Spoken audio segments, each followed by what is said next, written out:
बिल्लाहि मिनश शैतानिर रजीम। बिस्मिल्लाहिर्रहमानिर्रहीम। एक सवाल किया गया है कि हुकूकुन्नास से मुराद क्या है, उसकी रिआयत कैसे की जाए। अज़ीज़ान गिरामी, हुकूकुन्नास से मुराद हर वो हक़ है जो आपके बरादर मोमिन या बरादर इस्लामी या बरादर इंसानी का इज्तमाई हवाले से सोशल कॉन्ट्रैक्ट्स की बुनियाद पर आपके ऊपर बनता है और आप उसके ज़िम्मेदार हैं। आपका हमसाया है तो उसका आप पर हक़ है, आपका दोस्त है तो उसका आप पर हक़ है, आपका मुलाजिम है तो उसका आप पर हक़ है, आपका भाई है तो उसका आप पर हक़ है। ये हुकूक सारे के सारे तरफ़ैनी हैं। इसलिए इस चीज़ को जहन में रखिएगा कि कुछ हुकूक आप पर वाजिबुल अदा हैं और कुछ आपके हुकूक हैं जो दूसरों पर वाजिबुल अदा हैं।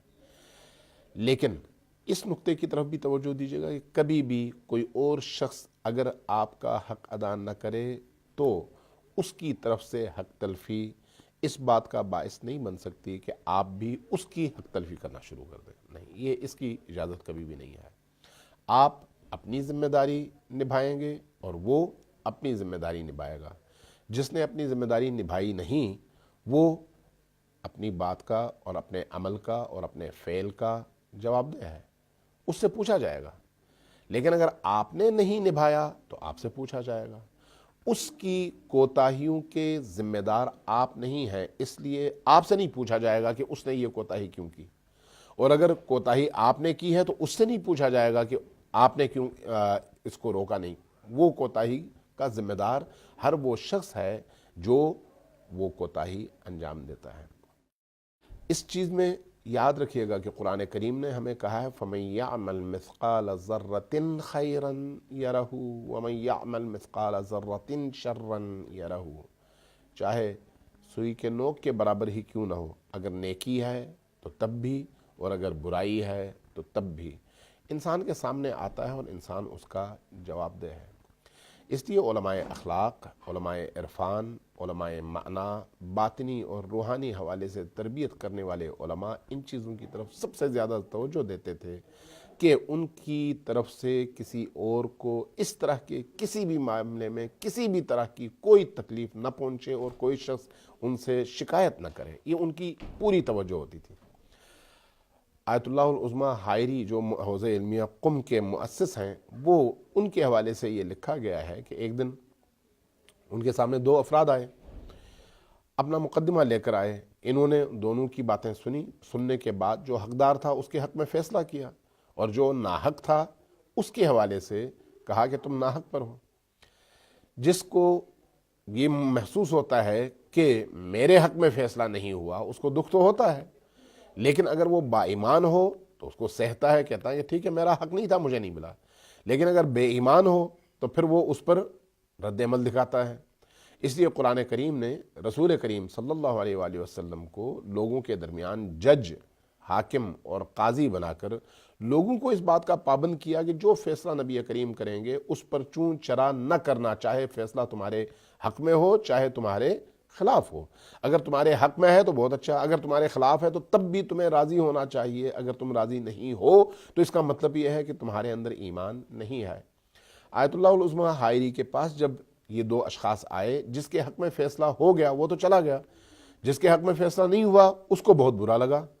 उसने फ़ौरन एतराज़ करना शुरू किया और अपनी आवाज़ ऊँची की। उसकी आवाज़ ऊँची हुई।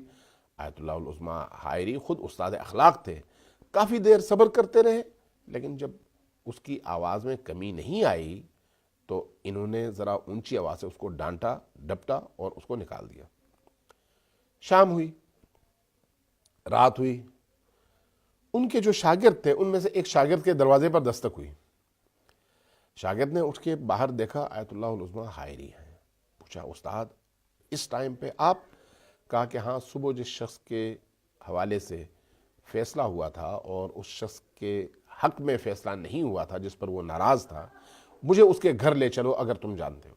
कहा कि क्यों, क्या बात है? कहा कि मैंने चूँकि आवाज़ ऊंची की थी, चूँकि उसको डांट दिया था, لہٰذا اس کو دکھ ہوا ہوگا، میں چاہ رہا ہوں کہ جا کر اس سے معافی مانگوں۔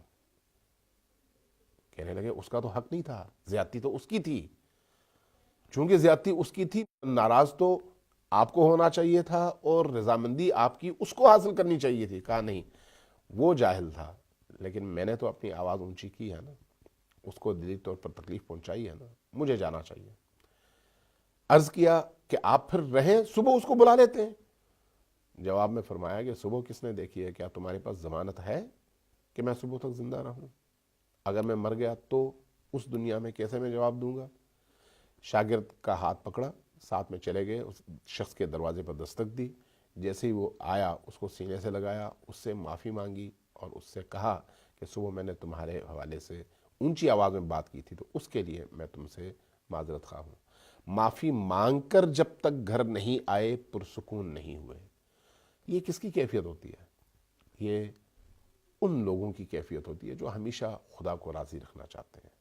لہٰذا چاہے اتنا چھوٹا مسئلہ ہی کیوں نہ ہو، اگر حق اللہ کے ساتھ حق الناس کے حوالے سے ان باریکیوں کا خیال نہ رکھا جائے تو یقینی طور پر یہ چیزیں قابل گرفت ہیں اور انسان وہاں پر انہی چیزوں کی گرفت میں آ جاتا ہے اور مبتلا ہو جاتا ہے۔ اللہ تبارک و تعالی حقوق اللہ کے ساتھ ساتھ حقوق الناس کی ادائیگی کی ہم سب کو توفیق و سعادت نصیب فرمائے۔